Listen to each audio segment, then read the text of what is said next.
En línea entonces lo tenemos al señor, al licenciado Javier Arbolo, consejero escolar electo por Juntos por el Cambio en el municipio de Morón. ¿Cómo te va, Javier? Buenas noches, Leandro Paz te saluda. Buenas noches, Leandro, ¿qué tal? ¿Cómo estás? Un especial saludo a todos los oyentes. Bueno, muchas gracias por tu tiempo, agradecerte y darte la bienvenida a nuestro programa. Igualmente, y bueno, es un gusto estar con ustedes. Bueno, a ver, consejero escolar y bueno, la intención es hablar un poquito, electo ahí como me remarcaba nuestro productor acá, Arturo López, hablar un poquito de lo que tiene que ver con los establecimientos, con la educación en la Argentina y bueno, en particular con vos, que estás en el municipio de Morón. ¿Qué nos podés contar? ¿Con quién te encontraste? ¿Cuál es la sensación o con qué crees que te vas a encontrar cuando, no sé si ya asumiste y estás desarrollando tu cargo? No, ahí está el detalle que te señalaba Airi y Arturo, que por eso calculo que menciona el tema de electo, porque todavía no asumí, porque asumo el 10. Igualmente ya estuve yendo a las sesiones, estuve ya interiorizándome de los distintos temas para poder comenzar con cierta base. Igualmente, yo hace 30 años que soy docente, y así que uno está embebido en el tema desde distintos puntos de vista. Porque fui docente universitario, terciario y secundario, y también soy director de un terciario en la zona de Capital, entonces uno pasó por distintos roles y en distintos ámbitos, tanto públicos como privados, lo que le permite tener una cosmovisión del tema bastante integrada. Algo que me llama la atención es que suele suceder que en las distintas listas van como consejeros escolares mucha gente que no tiene experiencia docente, ni siquiera que tenga muchos estudios, con lo cual no hay una serie de requisitos, ¿no? Como para postularse al cargo. No lo hay. Yo creo que debería haber una cuestión también de ética personal, ¿no? Que el que se presenta esté preparado para eso. Porque si no, lo que sucede es que van aprendiendo sobre la marcha y cuando ya tienen algún conocimiento se están yendo. Más que el tema del consejo escolar, es un tema muy, muy complejo, porque aborda diferentes cuestiones. Desde el punto de vista hasta del nombramiento de personal auxiliares, el tema de los concursos docentes, el tema de la administración de los recursos públicos, de las distintas partidas, como para hacer alguna obra en alguna institución, reparaciones mayores, ese es un tipo de partida, y el otro tipo de partida es para atender a las emergencias que van surgiendo en distintas instituciones, y ahora, con todo el tema de la pandemia, si bien aparecía con anterioridad el tema de la alimentación, con la pandemia el tema del SAE y demás tomó más relevancia todavía. Sí. ¿Vas a trabajar con algún grupo de trabajo? ¿Tenés algún gabinete propio? Porque vas a trabajar en todo lo que es Morón, no en una escuela en particular. Si no, me imagino que vas a tener que estar en varios ámbitos, como mencionaba recién, pero también en muchos lugares, quizás a la vez, o en la semana, o en el mes. Vos ten en cuenta que hay cuestiones que hay que mejorar muchísimo, como por ejemplo la infraestructura que tiene el mismo consejo escolar, la capacidad de planeamiento que tiene el consejo escolar. Para que vos tengas una idea, los consejeros escolares no tienen ni un lugar donde estar, ni un despacho, ni siquiera una silla en el consejo escolar. Una barbaridad. Ni si no tenés una máquina, ni una impresora. Las cosas las tenés que hacer vos en tu casa. Sos como freelance, tu trabajo. Esto es lo que yo pude observar, y obviamente uno le va a hacer los reclamos a la presidenta que vaya a asumir ahora, porque se hace muy difícil esta cuestión sin estar ahí, sin equipo, sin elementos, sin nada, y tener que estar manejando temas tan complejos. ¿Qué tal, Javier? Muy buenas noches, te habla Federico Ricardi. ¿Qué tal, Federico? Un gusto. Un gusto. Mira, yo te quería llevar a uno de los temas de la semana, que se habló, que salió un estudio de la UNESCO, el Laboratorio Latinoamericano de Evaluación de la Calidad de la Educación, sobre que Argentina tuvo uno de sus peores resultados en los últimos años. Esta fue la prueba ERCE, que se realizó en el 2019, que fue una prueba que se basó básicamente en dos cuestiones que para mí son importantísimas, que es el tema de la literatura, pero apuntando al tema de la lectocomprensión, y el tema de las matemáticas. O sea, dos cuestiones elementales para dar la capacidad de los alumnos. Estas pruebas se realizaron entre los alumnos de tercero y sexto año, estamos hablando en primaria, y realmente lo que mostró fue una caída muy grande de Argentina. Pero esta caída no fue este año. Esta caída es parte de un proceso que hace que estos resultados mostraran que Argentina está muy por debajo del promedio de los países de América Latina. Cuando antes nos comparábamos con los países de Europa y demás, y dentro de América Latina Argentina era un faro, lo cual está mostrando una caída estrepitosa que ya viene pronunciándose cada vez más. Acá voy a hacer también un señalamiento. Ahora se están desarrollando esta semana las pruebas Aprender en la Argentina, la evaluación Aprender, que para mí se está desarrollando en forma tardía, porque vos ten en cuenta que las instituciones educativas en este momento no tienen la totalidad de sus alumnos, porque están terminando el ciclo. Con lo cual, no me parece adecuado hacerlo en este momento, y también podría hacer observaciones sobre cómo están compuestas el tipo de preguntas. Para que vos tengas una idea, hay preguntas que sobre tu núcleo familiar, sobre dónde vivís y demás, que si bien vos no ponés el nombre, es muy fácilmente identificable quién sos. Y justamente retomando de este tema, ¿por qué crees que Argentina ha perdido ese lugar, como decías vos, a nivel por ahí europeo o de cierto nivel superior en Latinoamérica, a este decaimiento en ser uno de los más bajos de nuestro continente? Y eso que todavía no aparecieron las evaluaciones que van a aparecer recién dentro de un par de años sobre lo que sucedió en la pandemia. Claro, todavía. Sí, porque Argentina fue uno de los países que más estuvo en los colegios cerrados. Claro. Tuvimos cuestiones paradójicas como que podían abrir primero un casino y no un colegio, como que se abría una cancha de fútbol y no un colegio, se abría un boliche y no un colegio. Las consecuencias las vamos a ver a través del tiempo.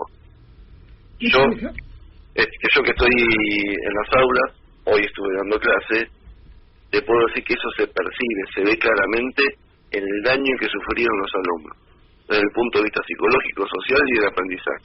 ¿Qué tal, Javier? Buenas noches, Arturo López te saluda. ¿Qué tal, Arturo? ¿Cómo estás vos? Un gusto. Muy bien, un gusto saludarte. Escuchándote, la verdad que has hecho un balance bastante minucioso, ¿no?, de la situación que atraviesa nuestro país. Vos como educador, ¿cuáles son las sugerencias o las ideas que tenés para desterrar este flagelo educativo que atraviesa la provincia de Buenos Aires, que es el lugar donde vos venís trabajando y a partir del 10 de diciembre vas a afrontar el desafío de ser consejero escolar? Yo tomé el desafío de ser consejero escolar porque la educación es una pasión para mí. Yo pasé por distintas instancias, desde preceptor, profesor secundario, terciario, universitario y director, y en este momento cumplo con las funciones de docente y directivo, y próximamente voy a tener que ser consejero, buscando otro rol, pero siempre tratando de mejorar la educación. Si bien vos mencionabas el tema de la provincia de Buenos Aires, el tema es de la Argentina. Totalmente. En la provincia de Buenos Aires lo que se dan es, especialmente en el Gran Buenos Aires, es que los indicadores se profundizan, ¿no? En el interior, en determinados lugares, al tener otro tipo de trato, otro tipo de vínculo y demás, no cayó tanto. Pero en el Gran Buenos Aires el impacto es muy profundo. Ahora bien, lo que hay que señalar es que esta crisis no es nueva y que también es multicausal, no hay una sola causa. Hay causas desde la formación de los docentes, hay causas desde el sistema educativo como está planteado, desde decisiones que se toman de política educativa hasta cuestiones presupuestarias. El presupuesto educativo para el año que viene se va a ver disminuido. Ustedes pueden entrar al presupuesto del 2022 y van a ver eso claramente. yo estuve reunido con la rectora de la Universidad de San Isidro y me mencionaba que el presupuesto de ellos para el año que viene cayó abruptamente. Y esto sucede en todas las instituciones. Otra de las cuestiones que pasan es que las partidas que llegan muy sobre la utilización. Por ejemplo, resulta que durante el año no estuvieron llegando partidas y ahora sobre el fin de año empiezan a caer partidas, y eso no tiene sentido porque ya el ciclo pasó, se usa para que no se pierda y termina perdiendo efectividad. O sea, eso termina en ineficacia. Claro. No hay una verdadera planificación detrás. Sí, después hay otras cuestiones como es si vos tomas como sociedad paradigmas del triunfo a cuestiones que no tienen que ver con el esfuerzo y con la educación, eso después se termina notando en el tema educativo. Vos te encontrás con que las instituciones educativas muchas veces pierden su rol central, especialmente acá en el Gran Buenos Aires. El otro día, hablando con un directivo amigo, me decía: Javier, tuve que aprender a ser director, después tuve a hacer dietas, a hacer cocina, y si seguimos así voy a aprender a vacunar también. Como diciendo, pasé a contener, pasé a ser psicólogo, pasé a alimentar, y dentro de poco voy a tener que vacunar, y no estoy haciendo lo que tengo que hacer, que es educar. Es educar, totalmente. Ahí puntualmente vos decías, Javier, respecto a lo que es el flagelo, ¿no? Como bien veníamos hablando de lo que es el conurbano bonaerense, La Matanza, Quilmes. Vos tenés en cuenta dos datos que pasaron entre ayer y hoy. Sí. Uno, en Moreno, que un problema en un jardín provocó una crisis educativa en ciertos sectores de Moreno. Porque esta cuestión de acusar a los docentes de todo generó que parte de los cuerpos docentes de esos jardines de la zona salieran a defender a una compañera. Yo estuve hablando de eso con uno de los gremios. Y hoy, un hecho muy grave que pasó en la puerta de un colegio, que empezó como un intento de asalto en Morón, en Castelar Sur, en el barrio Marina, un instituto privado, que es el Instituto Privado Barrio Marina. En la puerta de un colegio le dieron 6 balazos a un padre para robarle el auto en la puerta del colegio, con el hijo encima del auto. Y esto provocó cómo los temas de inseguridad también impactan en los colegios, ¿no? Me contaba también una portera como un chico que tiene problemas de inserción social, que está también vinculado con robo y demás, y que se refugió en un colegio y provocó una crisis dentro del colegio. Entonces, ¿cómo todo termina impactando en el colegio? Estas cuestiones de la violencia vos lo ves también. Sí. Ante cualquier inconveniente vienen los padres y agreden a los docentes. Y los docentes se encuentran también muy desprotegidos por un sistema. Yo te voy a dar un dato. La mayor parte de los mejores docentes, los que están mejor formados, se están jubilando, pero no porque no amen su vocación, sino porque los cansa y odian al sistema. En el sentido de es un sistema injusto, un sistema que agota, un sistema que siempre te pone en la picota, y entonces vos te encontrás, por más que quieras hacerlo mejor y por más que tengas vocación, te encontrás mal pago, mal reconocido, agredido y que nadie te protege. Entonces, ¿qué pasa? Por más que la jubilación sea mala, muchos eligen ese camino para salir del sistema. Sí. Javier, déjame salir, no mucho tampoco, sino preguntarte sobre una problemática que ha dado mucho que hablar y sobre todo en pandemia, que tiene que ver con la deserción escolar. Es un tema a tratar, es un tema que te preocupa, que te ocupa, es algo que por ahí estás enterado y vas a meter manos en la obra, cómo lo vienen tratando y cómo se va a tratar obviamente en adelante. Este es un tema que ya venía teniendo su nivel de impacto, que lo disimulaban tratando de flexibilizar las cuestiones de conducta, flexibilizar el tema de la asistencia, buscando a los alumnos en las casas y flexibilizando hasta ámbitos ya como casi demasiado el tema de que pasen de un curso a otro, ¿no? Ya no es que deben materias, sino que pueden pasar debiendo áreas. Y cuando vos hablas de un área incorpora un montón de materias. Entonces, lo único que haces es el problema, haces que explote en otro momento, pero no resolver ese problema. Y con respecto al tema de la pandemia lo que hizo fue profundizar muchas de las crisis que tenemos y también sacarlas a la vista. Una de ellas es esta: el tema de la conectividad, el tema de las diferencias entre los colegios, ¿no? Porque hay chicos que tienen conexión y chicos que no. Y otra cuestión, los docentes no estuvieron capacitados para conectarse, porque dar clase, por ejemplo, por Zoom, no quiere decir dar clase a distancia. Dar clase a distancia implica preparar contenidos previos, tener una formación específica, y eso no estuvo. Los docentes no tuvieron un acompañamiento para ese desafío. Entonces lo que hubo fue una crisis, y lo que hubo, como en Argentina muchas veces, es hicimos lo que pudimos para minimizar el daño. Lo atamos con alambre, como se dice. Sí, exactamente. Y justamente hablando de la virtualidad, Javier, ¿vos crees que el estilo así de por ahí medio virtual, medio presencial, puede ser algo que ya llegó para quedarse definitivamente en la educación de la Argentina? Llegó para quedarse en muchos ámbitos, inclusive en la educación. En Argentina ya había carreras a distancia, pero ahora va a empezar a haber mixtas, va a empezar a haber de muchas formas. Es más, va a haber instituciones que van a empezar a utilizar o ya están utilizando plataformas como apoyo. Y eso ya en el mundo estaba, pero acá no lo usábamos. El tema es, ¿qué aprendimos de la pandemia?